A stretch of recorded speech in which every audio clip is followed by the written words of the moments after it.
Bismillah, alhamdulillah, wassalatu wassalamu ala rasulillah wa ala alihi wa man walah. Asyhadu an la ilaha illallah wa asyhadu anna muhammadan abduhu wa rasuluh. Tabiqan akhat yang semoga Allah muliakan, kita lanjutkan kembali kepada pembahasan bab tentang masih fikih ibadah, di mana insyaallah hari ini kita akan membahas bab tentang perkara-perkara yang mubah, yang makruh dan yang membatalkan salat insyaallah. Taibakafillah yang semoga Allah muliakan. Nah, kita lihat di sini. Ini ada catatan, ada tulisan al-farqu bainal mubah. Al-farq, perbedaan. Ini perbedaan bainal mubah, antara al-mubah, yang dibolehkan, wal makruh, dan yang dimakruhkan, yang terlarang tapi tidak sampai haram begitu, tidak sampai membatalkan, wal mubtil, dan yang membatalkan. Jadi beda antara yang boleh ya, kemudian yang makruh, yang dilarang, dan yang membatalkan. Apa perbedaannya? Minal harokati fis shalah, dari harokat, bukan harokatnya di sini berarti gerakan, dari gerakan fis shalah, ketika sholat. Jadi gerakan-gerakan ini bisa batal, bisa yang membatalkan, bisa yang dimakruhkan, dilarang begitu ya, tapi tidak sampai membatalkan, atau bisa yang mubah, yang dibolehkan. Jadi bisa 3 perkara, yang dibolehkan, yang dilarang, atau yang membatalkan dari harokat, dari gerakan. Jadi gerakan ini ada yang dibolehkan, ada yang dimakruhkan, ada yang membatalkan sholat begitu ya. Tapi kita akan bahas satu persatu di sini. Al harokatu min ghairi jinsi sholat. Ini adalah harokat atau gerakan min ghairi jinsi salat, selain jenis gerakan salat. Maksudnya adalah misalnya salat itu ada takbir, ada ruku, ada sujud. Nah, selain itu berarti gerakan itu adalah selain ghair jinsi salat, selain gerakan salat. Nah, contohnya misalnya di sini ada al harokah al katsirah al mutawaliyah. Harokah, gerakan, al-katsirah, yang banyak, jadi banyak bergerak, al-mutawaliyah, yang berturut-turut, yang berlangsung, terus-menerus, berturut-turut. Misalnya dia menggaruk-garuk kepala, kemudian tidak lama menggaruk punggungnya, kemudian tidak lama lagi dia membetulkan pakaiannya, tidak lama lagi dia menggaruk lagi kakinya. Ini gerakan-gerakan di luar sholat, gerakan-gerakan selain gerakan sholat. Nah, jikalau berlangsung terus-menerus ya, berurutan banyak, maka yang demikian ini mubtilah. Ini adalah yang membatalkan. Ini batal sholatnya. Jadi kalau orang banyak bergerak ya, dalam satu rukun lebih dari 3, ada pendapat yang lain. Jadi misalnya ketika dia berdiri, ya bergerak ke sana kemari, misalnya garuk sana garuk sini, kemudian benarkan baju, kemudian apa lagi, terus menerus seperti itu, maka demikian membatalkan sholat ya, waliyadzubillah. Ini perlu dihati-hati. Kemudian selanjutnya al harokatul yasirah li ghairi maslahatin. Al harokah, gerakan, al yasirah, yang sedikit, jadi sedikit gerakan, li ghairi maslahatin, tanpa maslahat, tanpa ada kemaslahatan, tanpa ada keperluan begitu. Maka yang di sini makruha, dimakruhkan ya. Ini contohnya, misalnya contohnya adalah farqatul asabi wa tashbikuha. Farqah ini membunyikan ya, membunyikan jari ya kan, misalnya jari telunjuk dibunyikan begitu ya, kemudian jari jempol dibunyikan, tapi tidak terus menerus, tidak berturut-turut, maka yang demikian hukumnya makruh. Tapi kalau berturut-turut terus menerus maka batal, begitu ya. Kalau banyak bergeraknya batal. Tapi kalau sedikit diam dulu, kemudian ya nanti rakaat yang keduanya dia bunyikan lagi jarinya, maka yang demikian dimakruhkan ya. Taib. Yang kedua, al-iltifat bi ra'si awil wajhi. Al-iltifat menoleh bi ra's dengan kepala, awil wajhi atau wajah. Nah, jadi kita menoleh ke kanan atau ke kiri, begitu ya, ke atas atau ke bawah tanpa ada keperluan. Nah, kalau terus menerus seperti itu batal. Tapi kalau tidak terus menerus, yang demikian adalah hukumnya makruh. Yang demikian hukumnya makruh kalau tidak terus menerus ya. Kalau sedikit, begitu ya. Kalau gerakannya hanya sedikit, sekali misalnya dia menoleh, kemudian dia fokus lagi, kemudian sudah lama, kemudian dia bergerak lagi seperti itu. Nah, yang demikian ini berkurang pahala sholatnya ya. Makruh yang demikian. Wallahu alam. Kemudian raf'ul basari. Raf'ul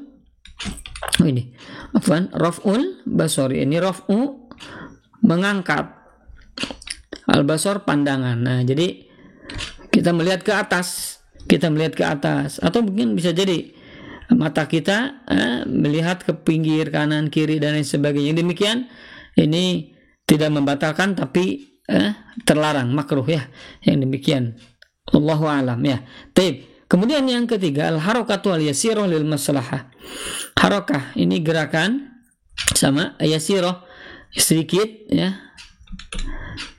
Lil maslahah karena ada maslahat, karena ada perlu, karena ada kemaslahatan. Apa contohnya? Misal, maka ini demikian mubah, dibolehkan, boleh kalau ada maslahah, boleh kalau ada keperluan. Nah, ini misal contohnya adalah hamlut tifli atau hamlul mushaf ya, membawa tifl, anak. Jadi misalnya membawa anak, menggendong anak, nah ini boleh. Ibu-ibu membawa anak ketika bayi gitu ya, boleh, tidak apa-apa. Atau membawa mushaf, itu boleh juga, membawa mushaf ya. Ini ada keperluan ya, khususnya di dalam sholat sunnah ya.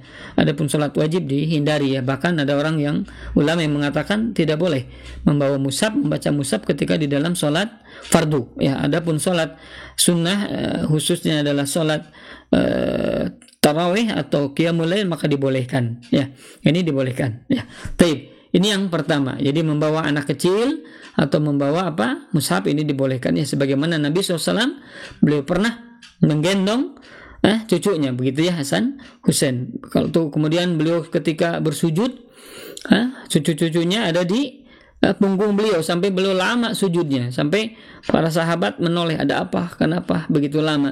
Ternyata ada cucu beliau ada di punggung beliau. Masya Allah, ini saking sayangnya beliau kepada anak kecil ya, Masya Allah. Jadi takut nanti beliau atau cucunya itu jatuh ketika beliau mengangkat badannya. Jadi menunggu dulu sampai turun ya, Masya Allah. Jadi beliau melamakan sholat karena anak kecil, dan juga mempercepat sholat karena anak kecil. Nabi SAW pernah mempercepat sholat gara-gara beliau mendengar anak kecil yang sedang menangis. Nah, maka beliau mempercepat sholat. Masya Allah, ini Nabi SAW sangat mencintai, penuh dengan kasih sayangnya khususnya kepada anak kecil. Masya Allah. Taib. Kemudian yang dibolehkan iglaku jihazil hatib, menutup atau mematikan jihaz, perangkat gadget ya, hatib HP. Jadi mematikan HP, misalnya ada masuk panggilan, kemudian kita tutup, kita lihat, kemudian kita tutup di reject ya ininya, panggilannya, kemudian dimatikan handphonenya, maka yang demikian boleh karena ada maslahat. Ini maslahat, maka hukumnya boleh ya. Jadi mematikan handphone boleh karena di situ ada maslahat ya. Kemudian adul ayat, menghitung ayat. Menghitung ayat maksudnya misalnya kuliah ayyuhal kafirun.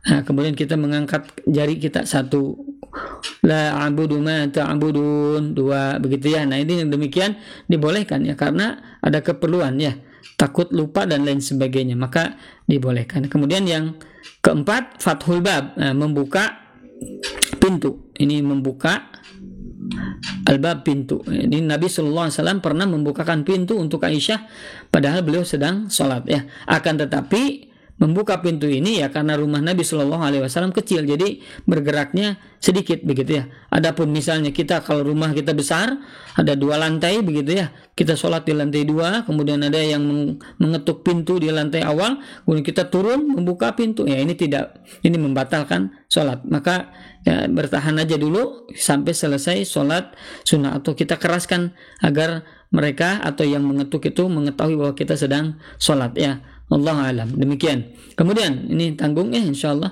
Nah, ini perkara-perkara yang mubtilatus shalah. Mubtilat, pembatal yang membatalkan salat. Apa saja perkara yang membatalkan salat? Nah, ini perlu kita ketahui, ada 9, ada 9. Pertama, tarku ruknin aw syartin ma'al qudrah. Meninggalkan rukun atau syarat, ma'al qudrah, padahal dia mampu untuk dilakukan. Misalnya ruku misalnya, atau misalnya Fatihah, dia tidak membaca Al-Fatihah, dia sholat sendiri tapi tidak membaca surah Al-Fatihah, maka batal sholatnya begitu ya. Atau dia tidak takbiratul ihram, batal sholatnya. Nah, atau meninggalkan syarat, contohnya tidak menghadap kiblat, menghadap kemana saja, maka batal. Atau misalnya tidak toharoh, tidak bersuci, batal, tidak sah sholatnya begitu ya. Nah, ini yang kedua adalah tarku wajibin amdan, meninggalkan ini atau tidak melakukan ya, meninggalkan wajib, perkara yang wajib amdan, tapi dengan sengaja. Kalau meninggalkan wajib karena lupa atau tidak tahu, maka ini tidak membatalkan sholat. Tapi kalau sengaja, maka yang demikian batal sholat ya. Berbeda dengan rukun. Kalau rukun atau syarat ini tidak ada amdan, tidak sengaja atau tidak sengaja. Mau lupa, mau sengaja, mau tidak, kalau dia mampu untuk melakukannya, kemudian dia lupa misalnya, tetap dia tidak sah sholatnya begitu ya. Tapi kalau perkara yang wajib ya, perkara yang wajib ini khusus perkara yang sengaja untuk tidak dilakukan, maka yang demikian batal sholatnya ya. Misalnya tidak tahiyatul awal, at-tahiyat al-ula, tahiyat awal. Maka ketika dia tidak tahiyat awal dengan sengaja, maka batal sholatnya.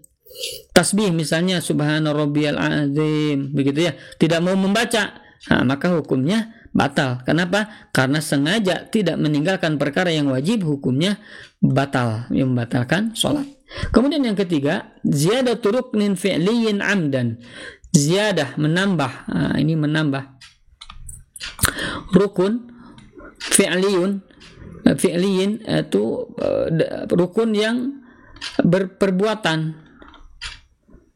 Rukun perbuatan itu contohnya misalnya ruku, apalagi sujud ya, i'tidal, tahiyat akhir ya, dan lain sebagainya pernah kita bahas. Amdan, dengan sengaja. Nah, misalnya ruku, sudah ruku, kita i'tidal, kita ruku lagi, nah, maka ini membatalkan, menambah rukun. Sujud misalnya, harusnya pertama sujud, dia duduk di antara sujud, kemudian sujud lagi, kemudian dia duduk lagi, dia sujud lagi, yang demikian menambah rukun, maka hukumnya batal dengan sengaja. Kalau tidak sengaja tidak apa-apa ya. Kalau tidak sengaja karena tidak tahu misalnya ya, nah, tidak apa-apa, lanjutkan saja begitu ya. Taib. Ini fi'li ini adalah rukun yang perbuatan. Tapi kalau rukun bacaan, contoh misalnya Al-Fatihah. Nah, kalau membaca Al-Fatihah diulang misalnya Bismillahirrahmanirrahim, Alhamdulillahirabbil alamin, amin. Bismillahirrahmanirrahim lagi, alhamdulillah, maka tidak apa-apa. Yang demikian rukun hanya makruh saja. Mungkin ada yang mengatakan makruh ya. Nah, kalau rukunnya yang berupa qauli itu perkataan ya, maka tidak membatalkan sholat gitu. Tapi kalau rukunnya berupa fi'li itu perbuatan, maka yang demikian membatalkan sholat ya. Wallahu alam. Lanjut. Al-lahnul muhil lil makna amdan. Al-lahn, salah, berbuat salah, yang merubah ya, berbuat atau mengucapkan sebuah bacaan ya, kemudian salah. Al-muhil, yang bisa merubah makna. Ini makna yang berubah makna, amdan, dengan sengaja, maka yang demikian batal. Contoh misalnya Allahu Akbar. Nah, ini Allahu Akbar, ini Tidak boleh. Kalau kita tahu artinya akbar ini adalah seperti yang sudah dibahas, drum-drum. Maka Allah itu adalah drum-drum. Waliyadzubillahi min. Allahumma na'udzubillahi min dalik ya. Maka yang demikian ini merubah warna, merubah makna. Kalau kita tahu ini maknanya ini berubah, kemudian kita lakukan itu, maka yang demikian membatalkan sholat ya. Waliyadzubillah. Hati-hati. Begitupun dalam surah Al-Fatihah dan lain-lain sebagainya. Jikalau yang demikian merubah makna, maka yang demikian batal sholatnya. Misalnya siratal ladzina an'amta alaihim, an'amta. Ternyata kita rubah an'amtu. Kenapa? Ya karena merubah makna. An'amta yang telah engkau berikan nikmat, an'amtu yang aku berikan nikmat. Nah, ini beda makna, maka beda pengucapan, maka beda makna, akhirnya batal sholatnya kalau sengaja begitu dan dia tahu arti dan maknanya ya, kemudian dia ucapan itu, maka batal sholatnya. Allah alam.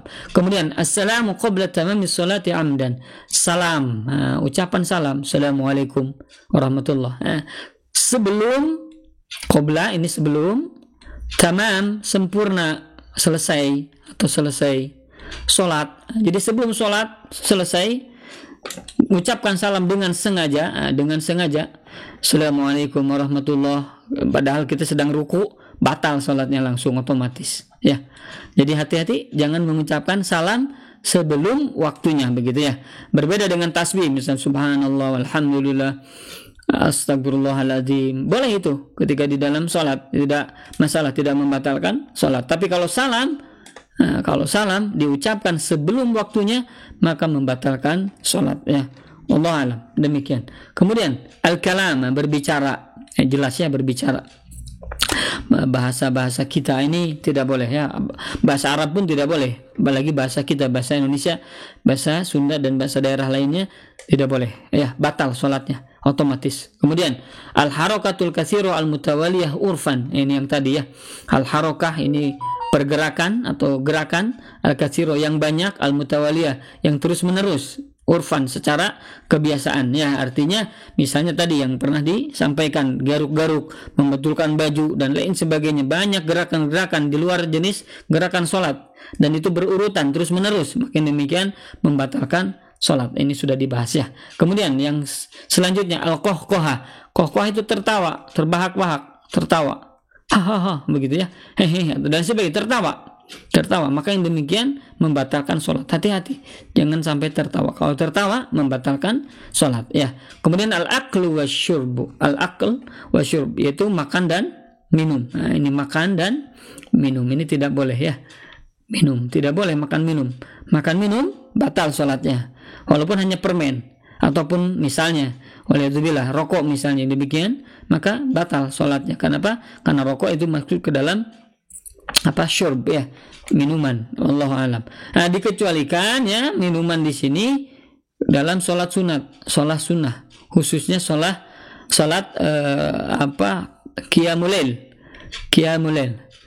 Nah, kenapa ada yang dibolehkan minum ya, sedikit minum ya, karena ya qiyamul lail ini bacaannya panjang ya, bisa sampai menghatamkan Al-Quran bagi yang mampu ya, seperti perbuatannya Khalifah Utsman bin Affan ya, beliau menamatkan satu Al-Quran dalam satu rakaat, Masya Allah. Inilah ya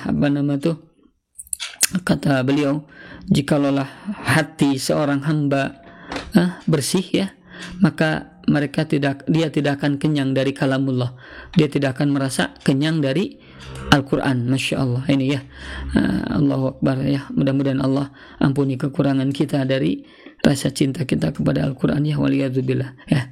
Ya khafilah yang semoga Allah muliakan, itu saja ya mungkin yang bisa disampaikan tentang perkara-perkara yang membatalkan sholat atau yang perkara-perkara yang membolehkan dan dimakruhkan di dalam sholat ya.